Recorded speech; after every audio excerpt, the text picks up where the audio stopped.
Hi friends, ഇന്ന് നമുക്ക് വളരെ ടേസ്റ്റി ആയിട്ട് ഒരു ചക്കപ്പുട്ട് തയ്യാറാക്കി നോക്കിയാലോ. അതിനായി നന്നായി പഴുത്ത ചക്കച്ചുള എടുത്തിട്ടുണ്ട്. ഇതൊന്ന് ചെറുതായി അരിഞ്ഞ് മിക്സിയുടെ ജാറിലിട്ട് പേസ്റ്റ് പോലൊന്ന് അരച്ചെടുക്കാം.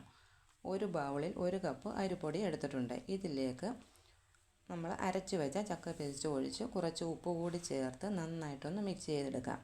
വേറെ വെള്ളമൊന്നും ഒഴിച്ചു കൊടുക്കാതെ ആ പേസ്റ്റിൽ തന്നെ വേണം പൊടി നനച്ചെടുക്കാൻ. ഒരു 10 മിനിറ്റ് നമുക്ക് റെസ്റ്റ് ചെയ്യാൻ വയ്ക്കാം. അതിനുശേഷം ഫ്ലെയിം ഓൺ ചെയ്ത് കുക്കർ അടുപ്പത്ത് വയ്ക്കാം.